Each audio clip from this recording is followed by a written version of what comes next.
Hello and welcome back to Boss Your Business and Your Mindset. And today, ladies, this is an episode for you. Today, we are diving deep into a topic that is near and dear to my heart as I have been to my own journey with this. And I am welcoming Dee Davidson today as we are talking hormones, ladies, hormones.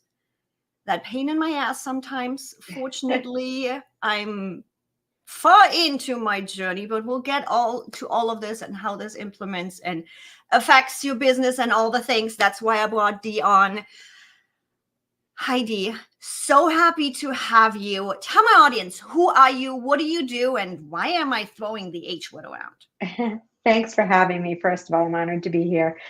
My name again is Dee Davidson. I'm a board certified functional health practitioner, and I have a certification in hormone health because we will get to my own struggles, but I've had hormone struggles pretty much my whole life since I was a teenager. I did not know that I had hormonal struggles until I went to conceive and had infertility issues. I thought painful periods were just something that women went through. And it was just part of life. And then I went to go have kids and had infertility issues. Post infertility treatments, I was almost 50 pounds heavier. So I had hormone issues there. And now I'm going to be 50 in a couple months. So I'm not having hormone issues because I've finally figured out what makes the hormones balance out and how to take care of that. But a lot of the women around me are having the I don't know what's going on with my body moments. And so I'm super passionate about hormone health because people think that hormones are just about fertility, and that's so not true. Hormones regulate everything: your brain and nervous system, your pituitary gland, thyroid, your metabolism, insulin. Everything is related to your hormones, and people go, oh wow, I didn't even know those other things were hormones. Our hunger cues, everything is regulated by hormones. So I'm really fascinated by what makes hormones get out of whack, suppresses them. And there needs to be a lot of education because I think that marketing and social media and all that has just told us, like, you're a woman, you get bad periods, and then you have menopause or perimenopause, and you just gain weight, and you can't sleep, and you have hot flashes, and that's just the way it is. And it's not true. It's not true. You just have to be informed, educated, and in tune with your body. Oh my God. The first time, yes, to all of it. The first time I was exposed to pretty much my own hormones, I'm like, when I was young, I'm like, yeah, whatever. I'm one of the lucky ones. I'm pretty easy on my period, always have been. I'm easy in comparison. I have crappy days, ladies, no question about that. But Sure. considering some of the stories I hear from my friends that are knocked out on the couch for a week and can't move, I have it easy. And then so I'm like in the beginning and like in my 20s, I'm on the pill, I'm on artificial hormones and all the stuff. We know what that means, Oh right? yeah. Oh yeah. And then I met my late husband who had a vasectomy, and I'm like, I can get off the pill. I don't need to throw the stuff into my body.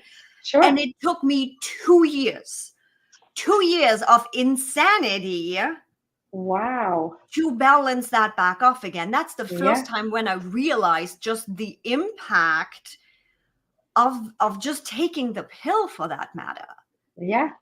And that's And kind of like you know, where, the crazy thing is that they put people on the pill. I just had this conversation with one of my best friends. She had a bowel obstruction, and you're probably thinking, like, well, why would you put on birth control for that? But doctors prescribe birth control for all of these crazy things that aren't even um, for preventing births, right? So it's crazy how many women use it for acne, trying to balance their hormones, which you're not balancing your hormones, by the way. What you're doing is putting your body into a coma, hormone coma, and it probably took you that long to re-regulate because your body doesn't know what to do now. Like, you put it into this coma, this autopilot, and now your body's like, oh, I have to do this on my own, which is what I think happened with me with my infertility. I had every test under the sun, and so did the father of my children. And everything came back. It was so frustrating. Fine. Like, oh, sperm count's fine. I have regular periods. But I really do believe that the body forgets what it's supposed to do without those drugs. And once I had my first successful pregnancy through infertility treatments I got pregnant again right away on the first month because we thought, oh, we're going to have trouble again. First time we tried, I got pregnant. I did miscarry at 14 weeks, but then they said, wait 3 months. And we were like, no, we're just going to do whatever. And got pregnant again, first try. So I think that we suppress a lot of our functions through using birth control. And there's a lot of side effects. It's great at masking something. I had another client who she started lactating at age 14 when she got her period. Very mysterious. And they said, oh, we'll just put you on birth control and it'll stop it. So, How about we figure out the underlying cause? Thank you. And I'm like, and that's the journey I have been on since then, because I'm like, it's not just about throwing other hormones into our body and trying to get pregnant. It's our lifestyle. That's to this day, being more balanced, I have days where I can see myself what I'm doing. Yet, and I don't want to say I'm hormonal, but I don't have a better word to say it because I don't like, I'm just hormonal. I'm like, I'm female, I'm hormonal. Can we not use this as a stamp for? I agree. But it's like, and it changes per day. So I'm still figuring my body out. I'm a data point, right? I'm a data point girl. It's like, okay, what did I do different this month than I did different last month? And hormones and how our body reacts and acts with hormones is an everyday for us in business. Yes. Where it's like when I can see the waves. I'm like, I have the Oura ring. I'm seeing my internal body temperature. I'm seeing my sleep scores. I'm seeing all of those amazing data points where I finally can also track my moods based on where my hormones go, where my body is. Sure. So it is an everyday of our business, of our life, and absolutely. But we don't have to struggle with it. So for my audience, and there are a lot of women in my audience, and guys, if you are still listening and watching to this episode, go support your partner. I was going to say, if you want a happier relationship and a happier partner, share this with your partner and also start to understand the cycles. Like, I know my partner, he knows, I'm still cycling. I haven't gone into menopause yet, but he knows that week before, like, how he kind of treads a little more lightly, right? Like, I'm exhausted. And the more you understand your partner, if you are a male listening, the better your relationship's going to be. And you're going to really understand that the cycle is a real thing around business. I tell women, if you track your cycle, and after a while, you'll just understand, even for a little bit, you'll understand that, hey, maybe producing, creating, doing all these things the week before your period, not a good idea. Nope. You don't have the energy. It's just like exercise. These women who are like, well, I have to do my weight training and my HIIT workouts. And no, the week before your period, you should be resting, letting your body do. You're going to be shedding. What can you release? What can you let go of? And that's not just physically, it's emotionally, mentally, with your business. Okay, what do I need to stop doing? All of that should be a reflection point when it comes to right before your bleed phase. And that's one of the things that I have in this collecting of data. What I have realized, it's right before my period is the best time for me to actually ideate and clean up. I can sit on the couch, I can take it easy, and things just come out of me. I'm like, why are we doing this? This needs to be cleaned up. New ideas there and all the stuff. Yeah.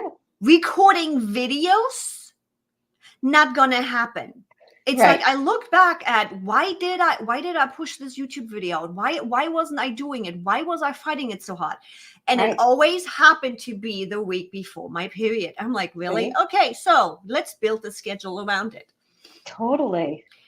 And what I would love to go into is, I know a lot of us women have started this journey of figuring out how does this work, realizing that strong, heavy, painful period is not necessarily something that's normal, even though we have been told this. where can they start their journey of, okay, collecting data, figuring out what's working, what's not working, balancing? What can they do to start their journey to really get out of this BS perception of what our body should be and start getting to where it can be? Yeah, that's a great question. And a lot of times people will go on my calendar and schedule a hormone evaluation, and they automatically think like, I need to have lab work done. There's something wrong with me. And one of the first things that I ask is, have you ever worked with a hormone specialist or someone who's a hormone coach? Because if you haven't been educated on these foundational things we're going to talk about right now first and applied them, you have to take responsibility and accountability. I tell the ladies, like, I can give you all the tools, but you have to really do them and understand your body and get back into your body. Can't go around being a, autopilot, unconscious being. But I urge them, try these things for 90 days, because again, we have to understand that if you try seed cycling, I'm not sure if you've heard of that, or you're trying to track your cycle and implement these things, you're reseeding your body and recalibrating. It's not going to happen the first cycle, probably. It's more likely going to show up in your energy, your sleep, your lessen PMS symptoms 90 days later. And you have to be consistent with the things. But the things that I have women start with, I use this acronym DRESS, like a dress that we put on. And I have them start with diet. So blood sugar regulation and hormones are like this. So many women have their blood sugar going like this. They're not eating. I'm eating healthy. I have some carrots in the afternoon for a snack. We have to understand and look into blood sugar regulation. A lot of people are going around wearing those CGMs. You'll see them put them on, or you can use a glucometer. But really just common sense. I just think that science is great, and some people love to see all the numbers and things. But common sense of, right? Yeah, it's I love a good numbers. tool, but for some people it's so unhealthy because then they get so fixated on that, and they're again not listening to their body. And we have to be reconnected with, how do I feel 90 minutes after I eat that, 60 minutes to 90 minutes after? But having what I call a magic plate of all the things, you have to have greens on there. A lot of women not eating leafy greens, because leafy greens help to absorb that glucose spike. Carbs aren't bad. We've been told that carbs are bad, but we need carbs, like good carbs, sweet potato, vegetable.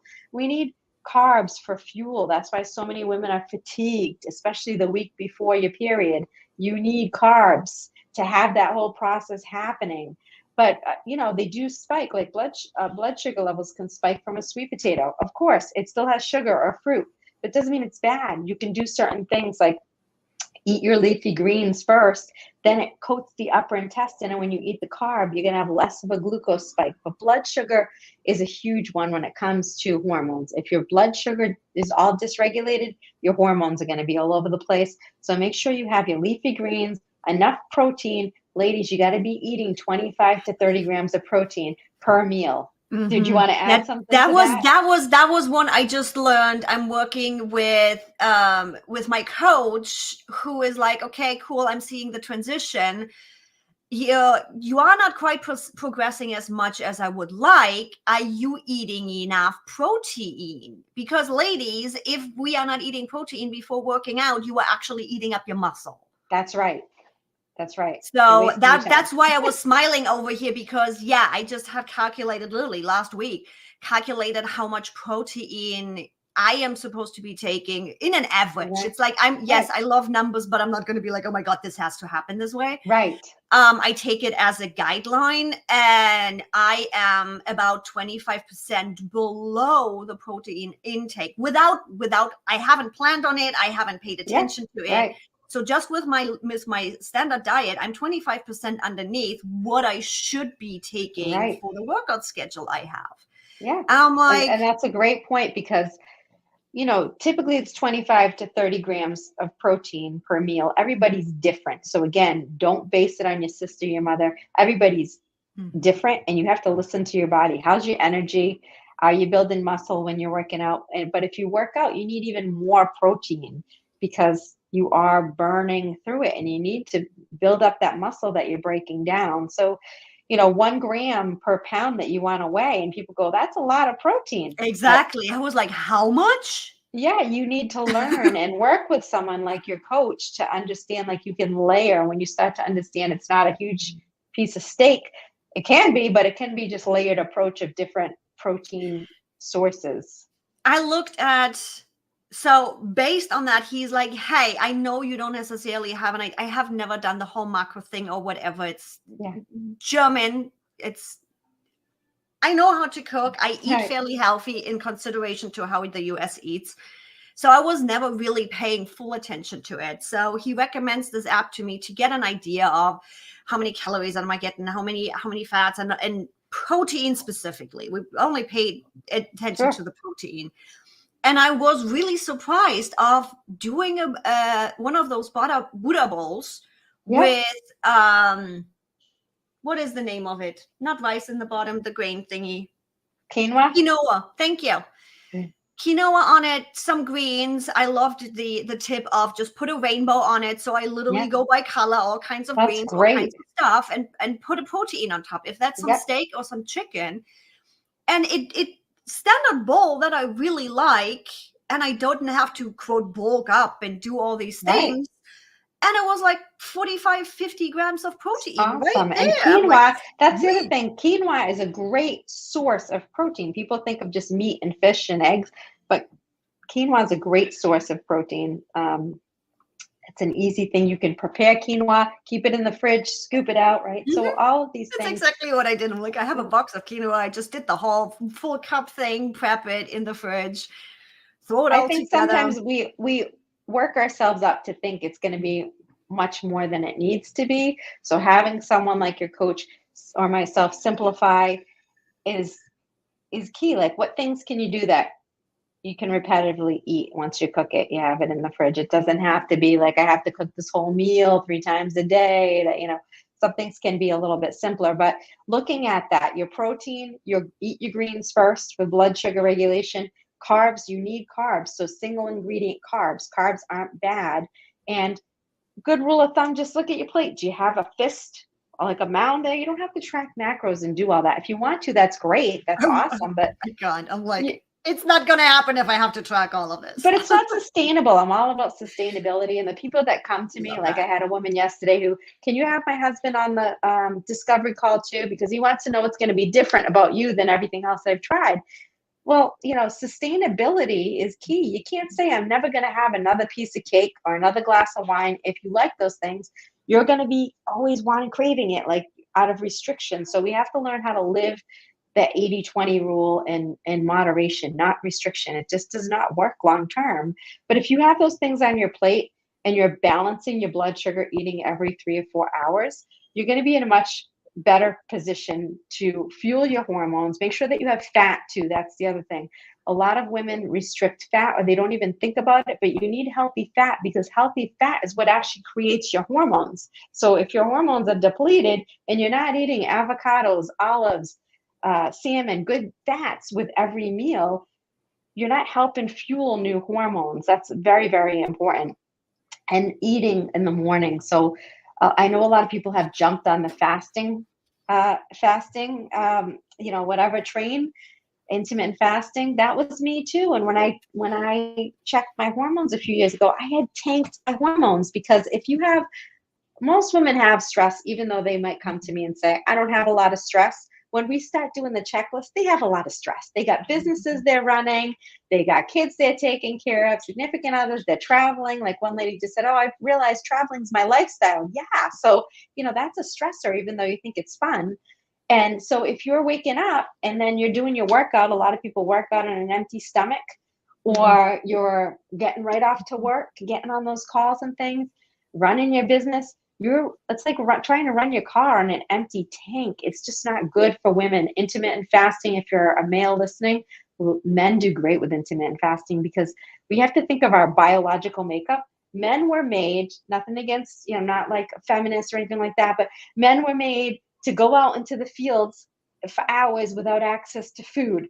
Women, we were the homemakers biologically. I know that society has taken us a different route, but our biology is our biology. And so intermittent fasting, if you're going to fast, there's a great book called Fast Like a Girl. Have you heard of Yep. that? Yep. So it's a I have great read book, that. Mhm. but it talks about how do you fast? That fasting has a lot of great benefits for cellular cleanup and all of that, GI rest, but there's a way to do it as a woman. I highly recommend that book. Might be cutting off eating at 5 or 6 p.m., but don't cut off eating in the morning until 11, 12, or 1 o'clock when you're the most activity you have to do for the day and the most demand for your body and your business is going to be earlier in the day, hopefully. That's a huge thing, making sure you eat an hour to an hour and a half after you wake up. And then every 3 or 4 hours to maintain your blood sugar, because your blood sugar and hormones, just keep remembering, they go together. If your blood sugar is dysregulated, your hormones are going to be all over the place. Yeah, and So then that that's a big one. breakfast in general has been a struggle for me in the past. My breakfast was a coffee. Oh yeah, and that spikes your cortisol. My past, anybody listening, that has been my past. I found my way in some simple breakfasts. And I go through phases Yep. with being neurospicy. It's like I get hyper focused on one food till I'm completely tired of it because I had it for the last 2 months and then I switched to something else. That's how my Yes. brain works. Yeah, that's okay. And right now it's a simple banana pancake that I was exposed to. It's literally Sounds just delicious. one banana, in my case, 2 eggs. I throw in some protein powder. I throw in some chia seeds, some flax seeds. Yeah. Great Bake that stuff. out, some fresh fruit with it, and some unsweetened applesauce on top. It's fastly done. I don't have to think about it. It actually doesn't feel like breakfast to me. It feels like a treat to me. Yeah, that sounds And I amazing. can stick to it. And then once I get tired of it, chances are I'm gonna get back to a yogurt again, throwing some protein powder in. I don't do well with just protein drinks. I don't that whole grainy thing. Consistency. I just can't. And so I try to sneak just to help a little bit. I'm not going all crazy with protein powders, but trying to sneak it in a little bit just to help Got it. keep it Right. up there. And just finding an easy way to do it. It's possible, but I have seen the difference of paying attention to that and having even just a little something in the morning. That's right. I'm still bad with having my coffee first. I need an hour to wake up and then I have breakfast. But at Yeah. least we're getting somewhere. We're doing something, right? That's right. It's progress, not perfection. We're always evolving. And I tell people at first you just become aware, like, oh, you don't shame or guilt yourself because that's a whole other ballpark. We don't want to go there. But you want to be aware and just say, oh, yeah, I need to get better at that. But you have compassion and love for yourself and you meet yourself where you're at. And then little by little things change. I've been doing this for 3 decades, like this whole holistic health thing. And even I saw a meme or whatever you want to call it on Instagram that said, stop being mad at your body. Remember that you ate all those Oreos and fruit roll-ups, and it's a miracle that you're even alive. And I think about that. In my 20s, I used to eat like those lean pockets, disgusting, like microwave food. But I thought that was healthy because it was lean pocket, right? Or, all that junk. So it's like, it's progress, not perfection. Not shaming, not guilting, but saying, okay, one of my favorite sayings is begin again. Tomorrow I'll begin again and I'll be a little more aware of that. So diet's important. And you brought up the seeds, which is a good thing for people to look up is seed cycling. Have you heard of seed cycling? I've heard about it. A friend of mine, her daughter is into seed cycling. Tell the audience, what is it? Because I'm pretty sure you explain it better than I would.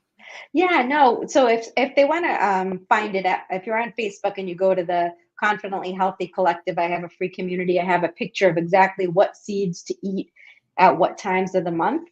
But there are certain seeds that can help with progesterone, estrogen that we start to drop right before our period.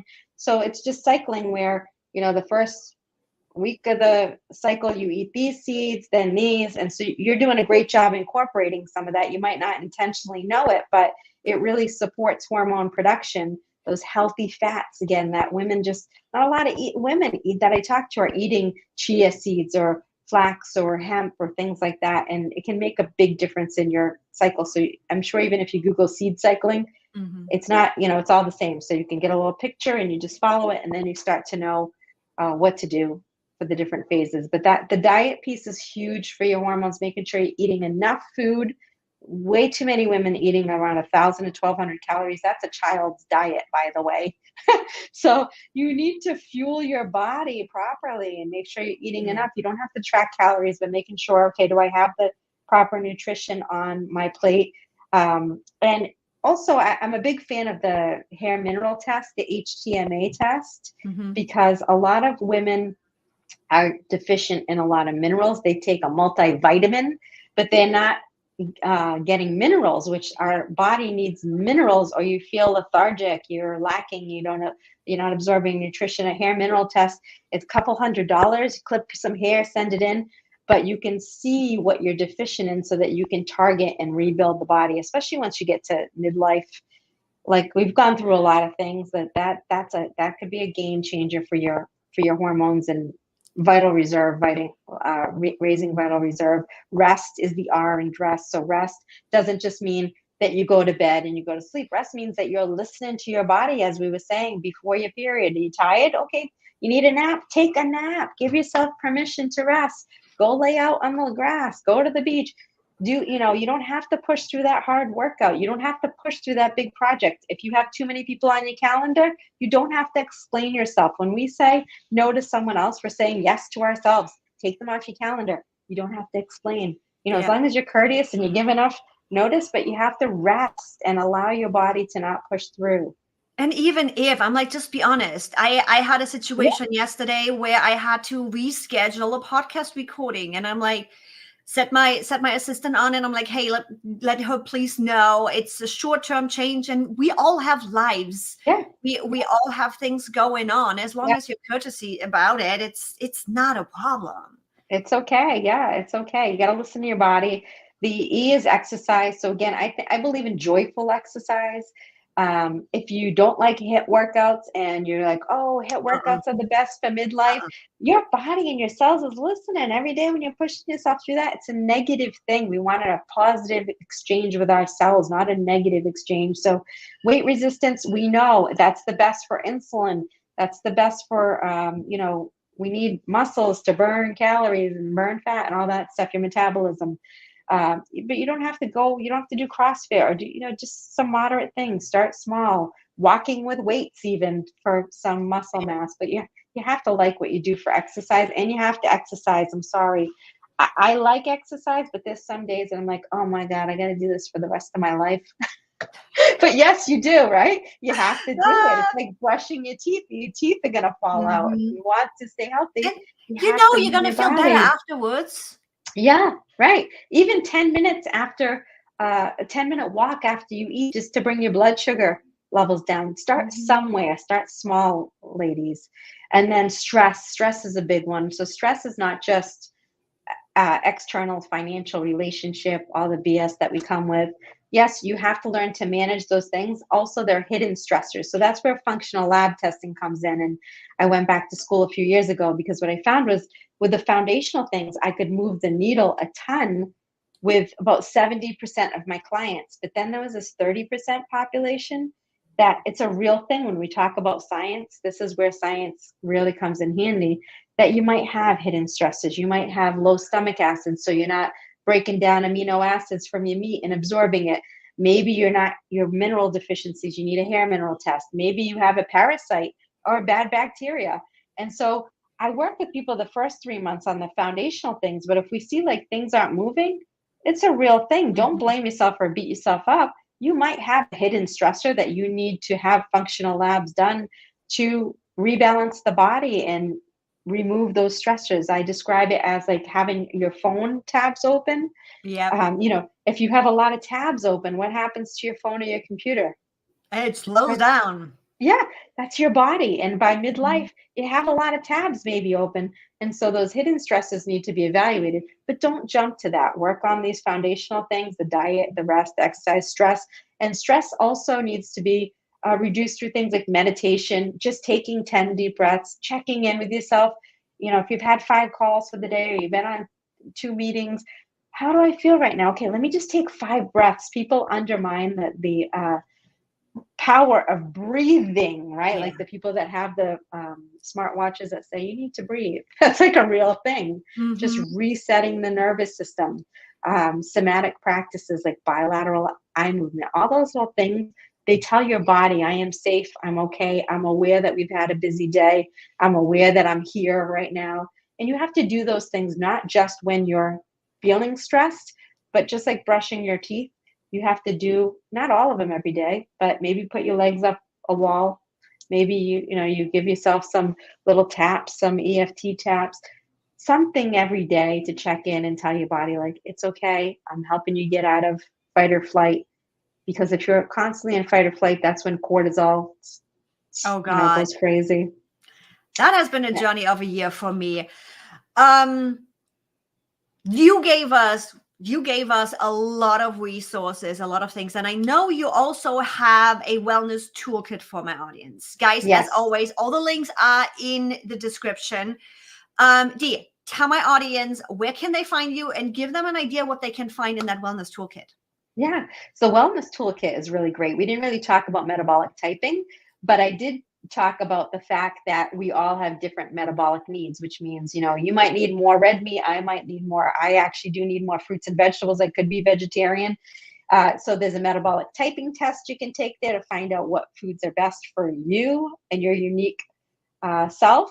There is 10 tips to quickly lose fat because there's a difference between fat loss and weight loss. You don't want to be losing muscle, as you said, or Mhm. just water weight, so that you can get that free tracker there. There's a bunch of just great things. Healthy carb lists, so that you can understand that carbs aren't bad. These are the healthiest ones.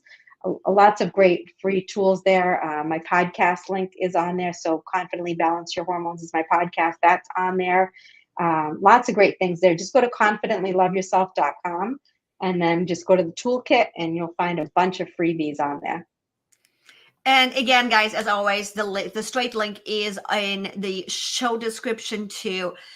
Dee, love this episode. So much information, so many things, so much I now gonna tap into and see what I can continue, evolve, and make better in my journey. Thanks so much for joining me today. That was fun. Thank you for having me. I love that you get some takeaways yourself.